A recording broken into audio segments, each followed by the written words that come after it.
believe there are two types of problems in the world. I have a deep philosophical difference from how most of academia, and in fact I would argue how most problem-solving people think. And that is, I believe there are two extremes on this gradation of problem types. On one extreme over here, we're going to have something I would call a puzzle. And a puzzle is clearly defined. A puzzle is something for which data is missing. A puzzle is something for which the correct problem-solving approach is to acquire data. Think of the Soviet Union during the Cold War. We as a country wanted to know where were the warheads, how many were there, and where were they pointed. The correct problem-solving approach in that dynamic of being a puzzle was to get data. It was to become a specialist. It was to get deeper expertise on fields such as communication interception. Looking at the boats going into the Cuban harbor to see how much water they may be displacing so that we might gauge what's on board. Put the spy satellites up and take the pictures. Intercept communications. The answer existed, we just had to find it. So that's a puzzle. On the other extreme, over here, is something I would call a mystery. And a mystery is poorly defined. A mystery is ambiguous. It's uncertain. It's probabilistic. We don't have answers to mysteries. Mysteries can the best we can hope for when it comes to a mystery is to understand various scenarios and play out the probability, apply our probabilities to each of those scenarios and play out the ramifications of each of those scenarios transpiring. Right? So think of inflation in Russia next year. What is it going to be? You can go get all the data you want. You're not going to get the answer. No answer exists. What you can hope for is to understand various scenarios. Again, gauge the relative probability of those scenarios, and then understand the ramifications. If inflation's 20%, what does that mean for social unrest possibilities? If inflation's 2%, what does that mean for oil prices, et cetera? And you can play through a handful of probabilities and their ramifications. So the correct answer for thinking about or the correct problem-solving approach for thinking about a mystery is not to necessarily go and get more data. It's to connect the dots between existing data, right? It's to be a generalist and incorporate data from a much wider array of sources. And try to connect the dots and triangulate to an answer. And so obviously, given that I've described this dynamic, I think of bubbles, of booms and busts, as a mystery. It's a mysterious phenomenon. And as such, I'm going to suggest a generalist approach, one that uses multiple lenses, one that tries to triangulate using existing data points, is the correct way to use, is the correct framework to adopt when thinking about booms and busts. All right, so Boombustology, what is it? Well, first of all, it's based on a class that I teach at Yale. It's basically this multi-lens approach to thinking about bubbles, as I've just described. So happens to be that I use the 5 lenses in the book that are listed here at the bottom: microeconomics, macroeconomics, psychology, politics, and biology. But frankly, the number 5 is somewhat arbitrary. The publisher thought it was a nice number. 5 lenses, 5 cases. In my eyes, the more the merrier. Use 10 lenses. You want to bring a cultural lens to bear? Great. Can only be additive, because this is probabilistic. Each and every lens we're going to look through is fallible. No one lens is 100% accurate all the time. But if you add 5 lenses and they all are pointing in the same direction, all are seeing the same insight, it's my contention to you, that's a higher probability event than if you only had 1 lens say it. Hopefully not a very controversial topic or statement. So in any case, all 5 lenses fallible on their own, and some of the stories I'll share with you today, you might be able to dismiss, at least vis-a-vis China, as anecdotal. That's a one-off case, Vikram. That's not real. Well, yeah, maybe. That's a one. Hold on. When we add a lot of one-offs together, they're not one-offs, right? So we'll come back to that. All right. So what I'm going to do is go through very briefly, with lightning speed, the 5 lenses that I have.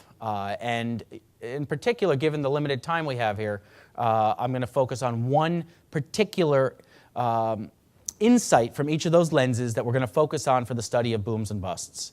Understand that in my class we spend a week on each of these lenses, but we'll go through it very quickly here. So microeconomics. Historical microeconomic thinking generally is based around supply and demand models intersecting. A price emerges, and we therefore assume that that price is an equilibrium price. Why do we think of it as an equilibrium price? We think of it as an equilibrium price because if prices rise, that generally incentivizes supply. Well, what if that's not true?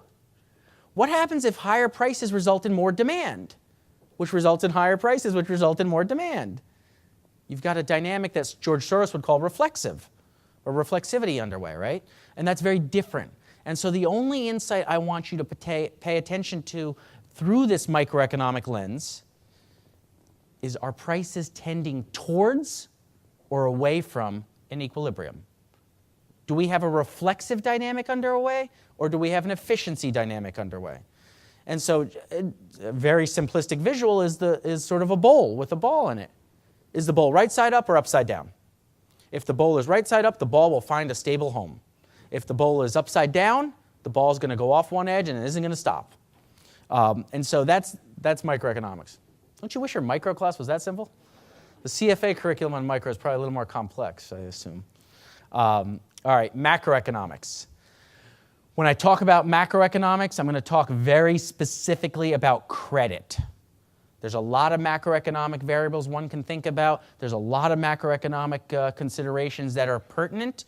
But again, for the purposes of this talk, honing in on just one topic I think is going to be useful. And the topic I'm going to focus on is borrowed money in supporting asset prices. And again, the reason I put it in the macro section is there's lots of individuals that will borrow too much money and go overboard. We know that. That's fine. That's not a problem from the study of booms and busts. What is when everyone does it, when it becomes a systemic problem. And so there's two frameworks I want to focus on in particular here. Let's see if this pointer works. Yeah, it's probably pretty late. Anyway, Hyman Minsky, number one, who wrote a wonderful set of essays, which I'd highly encourage all of you to read. But basically, his view is stability itself generates instability. Let's just hold on a second. This is a somewhat contradictory or seemingly paradoxical statement. How is it that something being stable generates instability? Well, let's think of housing markets in the United States, a recent example that we just lived through. Well, you can imagine a world in which individual purchasers of real estate decide that I'm going to use my income and go out and take out a mortgage to buy a house. And so I take out a 30-year fully amortizing mortgage, and I pay the mortgage down using existing cash flow over 30 years. I pay both interest and the principal payment, such that after 30 years, I'm left with the house, no borrowed money. Great. That's something Minsky would call hedge financing. Over time, housing prices are stable, maybe slightly rising. And so people say, you know what? Housing prices are good. They're stable. They rise a little bit. There's no risk here to housing prices going down. Let me get out. I want more house. Yeah, I can't afford more house. My income hasn't gone up that much. Well, let me go to an interest-only product. I'll just pay the interest, and over time, the house price will rise. It'll be stable. I'll just refinance at the end. It'll be fine. Well, hold on a sec. Now we've gone to a stage that's less stable, we would agree, right? Because now you're in a phase that Minsky would call speculative financing. Now, why is it speculative?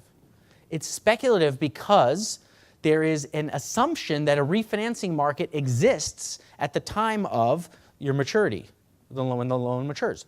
That may or may not be true. You're speculating, right? Or you can speculate that maybe you sell the asset for more than it's worth at that time. But ultimately, housing prices stay stable still, and they rise a little more. And so everyone convinces themselves housing prices are stable and rising. That's the way it happens. And so what ends up transpiring next is people go to negative amortization mortgages, teaser rates, option arms, call them what you will. But you get to a point where prices now need to rise in order for the capital structure to stay intact. And that's ultimately what we had happen. That would be a form of financing structure that Hyman Minsky referred to as Ponzi financing. And so at that point, it's housing prices not rising is enough to bring about the instability. It's not stable housing prices by themselves will create instability, right? So that's Hyman-Minsky's logic. We'll talk about that. That's basically capital structure evolution over time. But then the school of thought that I think is perhaps among the more interesting schools is the Austrian school of economics and their business cycle theory. This is a very complicated, I think a very robust school of thought. I don't want to dive into the details of it, but let's just take one of their sort of conclusions and take it, and I'm happy to get into it if people want to later. But basically they believe mispriced money results in misused money. Okay? Not a very controversial statement I think I made, but the Fed generally sets prices of money too low. People or users of capital therefore generally overuse it. That's it. And so manipulation in money markets, manipulation in the cost of money results in overinvestment, malinvestment, overcapacity. Those are three concepts that we're going to find are common in bubbles before they burst. Overcapacity, malinvestment, and overinvestment. So I'll show you some examples. All right, psychology. I know there's a lot of great thinking that's been done on behavioral decision-making, behavioral finance, and behavioral economics. I don't want to regurgitate all that here to you today. For the study of booms and busts, again, for that particular domain, there's going to be one lens or one sort of insight I want you to focus on, and that is overconfidence, hubris. This time it's different thinking, new era philosophies, whatever we want to refer to it as. That is a topic that I think is highly pertinent in the study of booms and busts for various reasons. I'll show you what I mean here as we move forward. But anyone that wants a more thorough treatment of decision making, I'd point you to Kahneman and Tversky, really the giants in this field. Danny Kahneman has a new book out that came out last fall, Thinking Fast and Slow, a tomb of a work, a great read. I'd encourage it. But anyway, let's move on from psychology to politics. By politics, actually in America, it's pretty easy to make this statement. People generally don't think it's funny, because they're living it. But governments screw up markets, right? Governments get in the way. They create incentives, distort objective prices by manipulation through taxes, subsidies, and other policies. And so we'll come back to that. There's lots of distortions that transpire, and they snowball through based upon our belief in supply and demand models. But if it's a distorted price, then what is it saying about the price mechanism, et cetera? So we'll come back to this in an example format. And then biology. So here in biology, I bring to bear two sub-frameworks of thinking. And the two frameworks I think about are epidemiology on one hand, and then something known as emergence. We'll come back to emergence. Epidemiology. What am I talking about? Well, let's analogize for just a second that a speculative mania can be thought of as a fever or a flu spreading through a population. Anyone who's seen the movie, was it Contagion that just came out recently? But if you've seen that movie, you understand that epidemiologists care about a couple things. They care about infection rates. How quickly is the disease spreading? They care about removal rates. How quickly are people dying off or becoming immunized or becoming somehow less susceptible to the disease? And finally, one of the things lots of epidemiologists care about is how many people are still left to infect. Now, this is a disturbing analogy when you then move it onto the domain of financial assets, because what you're talking about is amateur investor participation, right? When amateurs are participating, it's generally getting late in the game here, right? So the analogy is pretty simple for us. When your taxi cab drivers are talking to you about flipping condos, as they did here in this city a couple of years ago, don't flip condos, right? If your taxi cab driver in New York's talking about internet stocks, don't buy internet stocks, right? It's generally too late at that point when it's invaded popular sentiment. I'll show you some other indicators. I mean, we can go magazine covers. There's lots of different examples. TV shows.